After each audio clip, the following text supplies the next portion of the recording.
Dapatkan welcome bonus sebanyak $170 selepas mendaftar di Huobi dan anda boleh mula membeli kripto kegemaran anda. Cubalah sekarang di Huobi Global. Dan Assalamualaikum, salam kripto dan juga selamat Hari Raya Aidilfitri. Maaf zahir dan batin. Okey. So hari ni setelah lama tak buat video, so sekarang ni market kripto agak menjunam. Okey, sangat-sangat menjunam dan ramai yang panik. Dan ramai yang dah macam dah tinggalkan kripto dah. Dia dah macam dah malas dah nak ambil pot kan. Bukannya Bitcoin nak break 60,000 pun, bukan nak pergi 100,000 pun kan. So ada yang dah jual, tapi ada juga yang dia just letak je lah. Dia dah macam tak kisahlah dengan market kripto. Okay, so dalam video ni saya nak ceritakan apa impact yang sedang dialami oleh kripto dan apa yang kita perlu ketahui untuk hari-hari yang akan datang. Okay, sebab saya bagi tahu secara terus terang, things are not doing good buat masa sekarang ni. Okay, bukan sebab ada masalah dekat network Bitcoin dan sebagainya, tetapi adalah masalah yang disebabkan oleh geopolitik dan juga isu inflasi yang berlaku di US yang menjejaskan aset-aset kelas yang lain. Okay, sebab kalau tuan-tuan dan puan tengok dekat sini, yang heat map ni, bukan hanya kripto sahaja yang merah. Pasaran saham, pasaran emas, almost semua aset kelas ni jatuh menjunam lah. Okay, so cuma kita nak bincangkan khusus on crypto dalam video ni lah. Okay, so tuan-tuan puan mungkin dah nampak ataupun mungkin dah familiar sejak tahun 2020 kan, banyak isu. Okay, especially perang. Okay, kita ada isu perang Rusia dengan Ukraine. Lepas tu isu COVID dah lama lah, tapi dengan Shanghai tiba-tiba buat lockdown yang sangat ganas dan sebagainya. Lepas tu isu supply chain kan. So banyak sangat masalah. So dia menyebabkan market kita panggil uncertainty, sebab tak tahu esok apa akan jadi. Okay, dan pelabur dia tak suka kalau market tu uncertain, sebab dia tahu bila market tu uncertain, dia boleh hilang duit bila dia buat trading ataupun investment.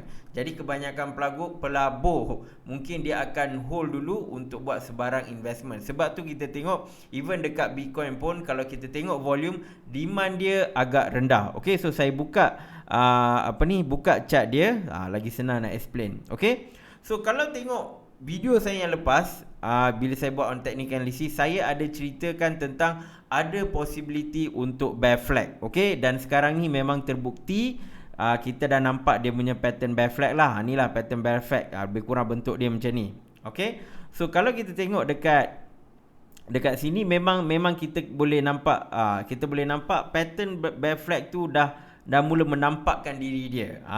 Okay, sebab apa? Sebab saya kata kalau Bitcoin tak break 52,000 ni, then dia still akan berpotensi untuk jatuh ke bawah. Dan memang dia naik dekat channel ni atas, zap dia dah break 40,000 tu. Dia punya support 40,000 tu dia dah tak dapat nak bertahan, and dia jatuh.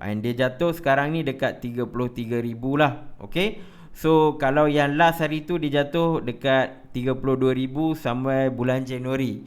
Sekarang dia tengah test. Cumanya waktu tu bila dia jatuh 32,000, dia naik balik. Yang ni tuan-tuan puan tak nampak dia punya dia punya kebarangkalian untuk naik balik. Sebab apa? Sebab yang ni ada wick yang panjang. Ini memang tak ada wick. Ini memang candlestick yang solid. Okay, saya dah buat video yang lepas macam ni kita nak tahu breakout ataupun fake out. Dekat situ saya ada cerita tentang macam nak tengok candlestick. Tuan-tuan boleh tengok video tu lah. Okay, cuma nak bagi tahu, memang buat masa sekarang tak nampak pattern untuk dia buat reversal. Selalunya kalau kita nak kata buy the dip, dia kena macam ni.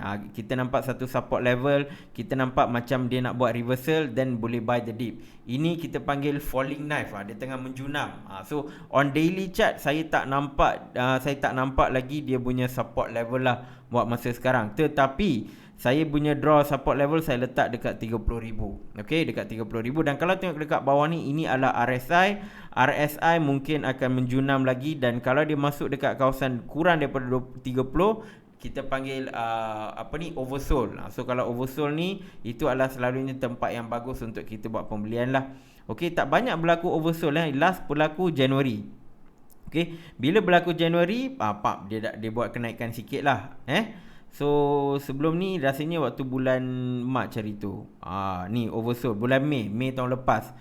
Mei tahun lepas, raya tahun lepas. So setiap kali raya Bitcoin jatuh. Setiap kali raya Bitcoin jatuh. Lebih kurang lah nampaknya permainan Bitcoin dengan hari raya kan. Okay, kita nak duit raya tapi dia pergi jatuh lah kan. Okay, so apart from that, so inilah dia punya pattern yang saya nampak sekarang, which is bear flag. Okay, so ini jelas. So sekarang ni saya nak tengok adakah dia akan hit 30k ni. So 30k ni boleh jadi satu buying zone kalau dia pergi dekat RSI oversold lah. Tapi ada faktor lain yang kita kena tengok juga. Okay, so ini faktor luaran lah. Okay, so tuan-tuan dan puan mungkin dah dengar banyak kali saya cakap masalah perang lah kan, perang Rusia Ukraine, isu COVID dan sebagainya. So tuan-tuan dan puan mungkin dah rasa benda tu kan dah lama, dah sedang berlaku kan. So patutnya market dah absorb dah benda-benda tu. Ya, betul. Mungkin market dah boleh absorb those kind of factors. Okay, tetapi ada satu perkara yang market belum absorb lagi, dan benda ni lah yang menyebabkan market ini sangat-sangat reaktif. Bukan saja market kripto, tetapi juga contoh saya ambil pasaran saham ni. Okey, ini S&P 500 pun jatuh. And kalau saya buat draw line ni memang dia dekat support level ni lah. Okey, so since waktu cuti dia tak ada apa-apa trading activity.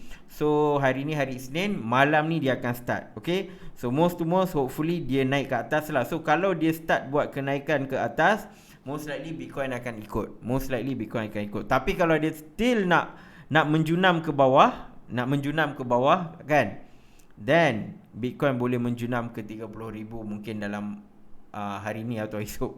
Okay, kita kena tengok. Sebab sekarang ni bila tak ada demand yang kuat untuk Bitcoin, dia akan ikut pasaran saham. Okay, so macam saya cerita dalam video yang lepas, kalau pasaran saham tidak menentu, maksudnya dia tak naik, dia tak turun, dia volatile, Bitcoin akan drop. Benda tu lah yang kita tengah hadap sekarang, benda tu lah yang kita tengah tengok sekarang.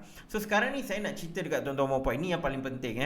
Apa faktor yang latest yang memberikan kesan dan macam mana dia memberikan kesan. Okay, so ramai duk cerita tentang CPI data, United Federal Rate Hike dan sebagainya, tapi ramai tak faham apakah benda ni dan macam mana dia tengah efek. Okay, so first thing first, saya nak bagi tahu adalah kalau tuan-tuan puan perasan, okay, saya kena zoomkan sikit. Ni saya tutup lah.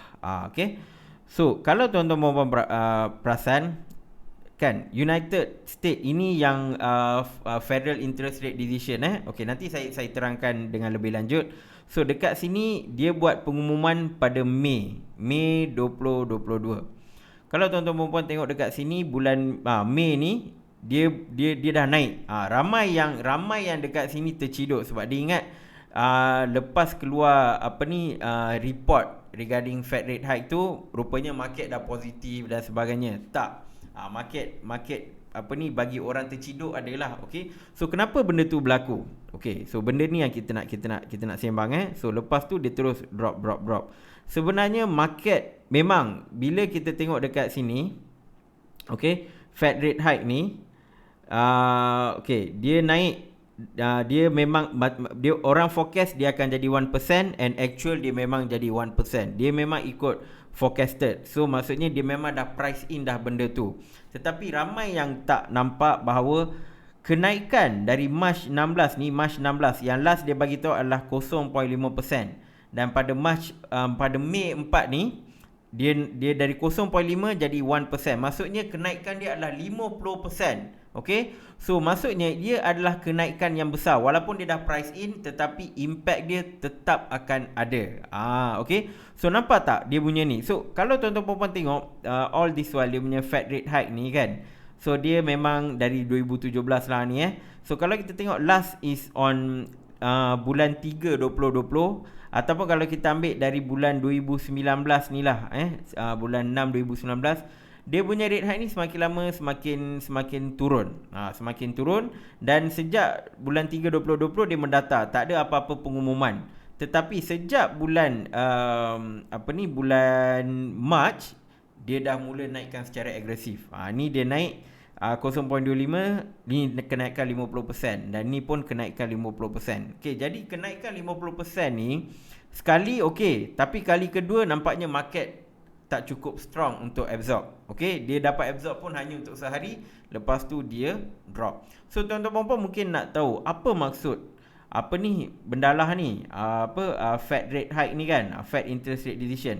Ini basically adalah kos untuk membuat pinjaman dekat bank. Kalau nak bagi senang cerita lah, kos untuk melakukan pinjaman. Sebab pelabur-pelabur ni, kadang-kadang pelabur-pelabur besar ni, dia akan ambil hutang dengan bank untuk dia buat pelaburan. Tak kira, dia bukan aja untuk pelaburan Bitcoin, even pelaburan saham, mana-mana pelaburan. So kalau dia nak buat pelaburan, dia akan ambil hutang dengan bank. So kalau rate hike ni tinggi, jadi kos untuk dia buat pinjaman tu semakin tinggi, kan? Contoh ni dari 0.25, dari 0.5 jadi 1%. So of course bank akan naikkan dia punya interest rate. So kos untuk dia melakukan pinjaman tu agak tinggi, jadi dia akan hold dulu untuk buat apa-apa pelaburan. Dia akan tunggu bila kos untuk dia buat kos untuk dia buat pinjaman tu bila jadi reduce, then baru dia akan galak nak ambil pinjaman untuk dia buat pelaburan. Okay, so kalau benda ni tiba-tiba meningkat dengan mendadak, dia tak boleh buat pinjaman yang besar, dan of course kalau tak ada duit tak boleh masuk dalam pasaran. Tak kira lah pasaran saham ke, dalam kes ni adalah pasaran Bitcoin. So that's why big whale pun tak ada yang nak beli dan sebagainya. Okay, sebab kos untuk dia orang buat pinjaman dengan bank tu dah jadi tinggi. So kenapa tiba-tiba Fed interest rate ni ditinggikan? Tu soalan kedua. Mungkin orang tanya, asal all this while dia mendata je kan, tiba-tiba nak naikkan.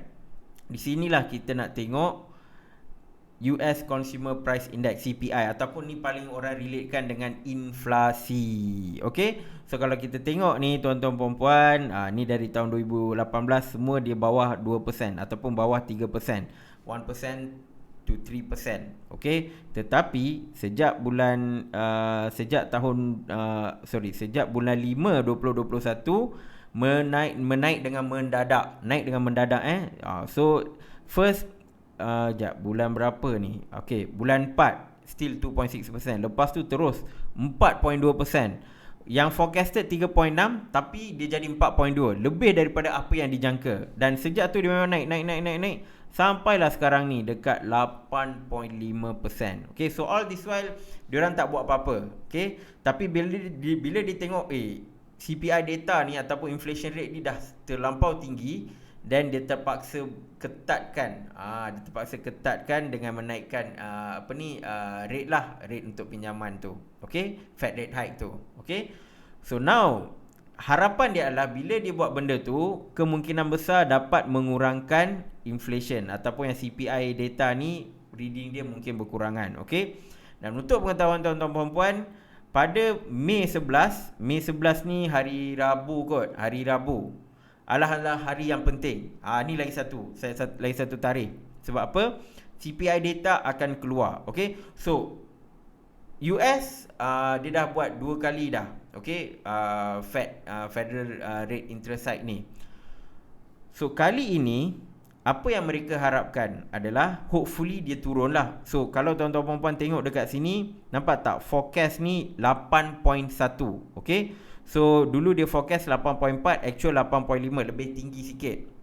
So kali ni dia punya forecasted adalah untuk dia berkurang sikit 0.3, sebab dia dah naikkan 50% Fed rate hike ni. So kalau dia kurang, then maybe okay. That means market crypto ke or even market pasaran takkan menjunam lagi.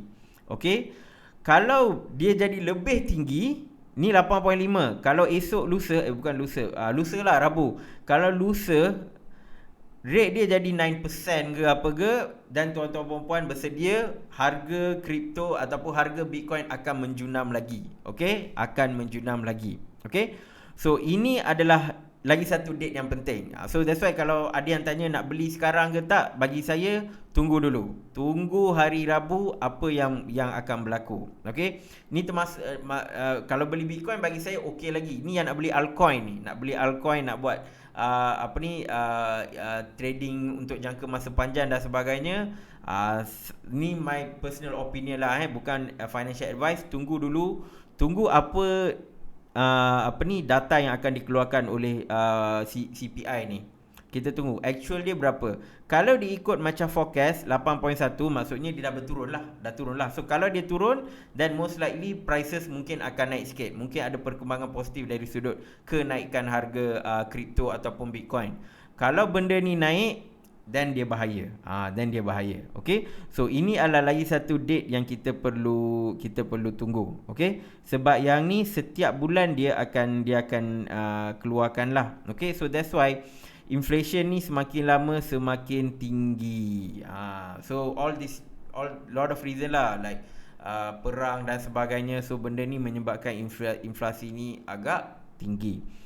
So mungkin tuan-tuan puan terfikir, patut Bitcoin ni kan jadi hedge towards inflation, melindungi diri kita dari inflation.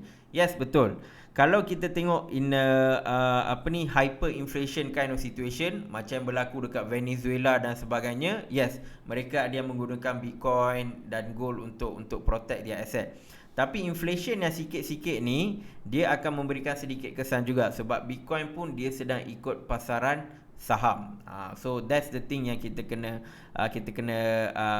fahamkan juga. Okay, but of course benda ni mungkin kalau ada yang kata kalau dia asyik naik, adakah Bitcoin akan turun. Okay, one thing, that part saya tak boleh nak komen secara tepat, sebab kita kena tengok adakah situasi itu berlaku. Tetapi apa yang saya percaya adalah dia akan ada satu max point yang dia boleh turun bawah. Okay, and then lepas tu Bitcoin akan absorb all this pressure dan sebagainya lah. Okay, sebab apa? Sebab dia still ada certain value yang terkandung dalam Bitcoin yang based on cryptography dan juga decentralization. Okay, so itu bagi saya, that's why ada yang kata Bitcoin nak pergi kosong dan sebagainya. Bagi saya not for now lah, unless ada satu benda yang sangat teruk kan, then most likely boleh jatuh ke kosong. Tapi based on this, ini adalah cabaran baru yang Bitcoin perlu hadapi. Okay, dan benda ini sebenarnya pernah berlaku juga. Okay, so kalau kita tengok dekat sini Fed rate hike ni,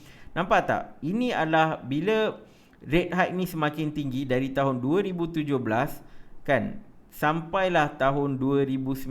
Ini adalah fasa bearish untuk Bitcoin. Okay, tetapi Bitcoin tak jatuh ke kosong. Bitcoin dia drop dari 19k ke 3 ke 4k. Okay, and then bila dah jadi Fed rate interest rate ni dah jadi longgar sedikit, then ramailah pelabur dah boleh pinjam duit dan sebagainya, dia mula invest dan sebagainya, dan harga Bitcoin pun naik balik. Okay, dan sekarang ni dia orang buat benda ni balik lah. Okay, so kita tak tahu adakah mereka akan berterusan buat benda ni. Kalau mereka berterusan buat benda ni, most likely senario ni boleh berlaku, which is zaman bear market yang lepas lah. Sebab kita nampak persamaan dekat sini, bear market dengan Fed interest rate decision ni, semakin dia tinggi, harga Bitcoin semakin drop.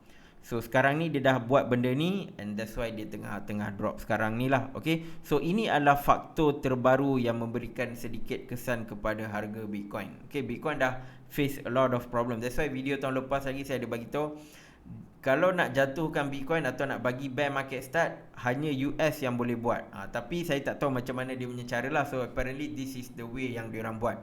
Sebab dia takkan nak buat macam China, which is total ban. Sebab China buat total ban, still Bitcoin boleh bertahan.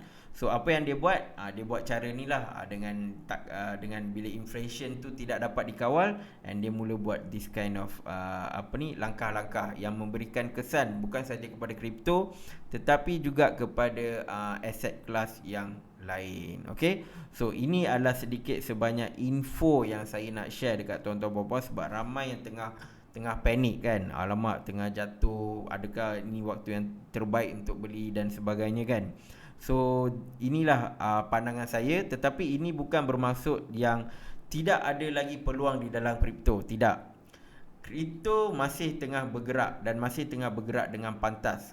Okay, kalau tuan-tuan puan-puan tengok, investor masih lagi melabur, tapi mungkin teknik dia bukan melabur dekat Bitcoin, dia masuk dekat launchpad dan sebagainya. Dan juga development masih lagi rancak berlaku dalam dunia blockchain dan juga kripto. Okay, so benda ni bagi saya adalah temporary effect. Sebab even inflation pun dia akan naik, and then dia akan turun balik. Okey, dia akan naik dan dia akan turun. Kalau kita tengok data-data ni pun mungkin kena buka yang lagi ni kot.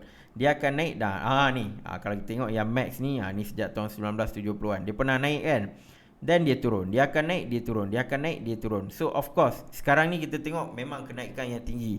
Eventually dia akan turun. Okay, so bila dia turun, then that time harga kripto akan diberikan ruang dan peluang untuk dia naik balik. Okay, so ini adalah sedikit sebanyak pandangan saya lah for this particular matter.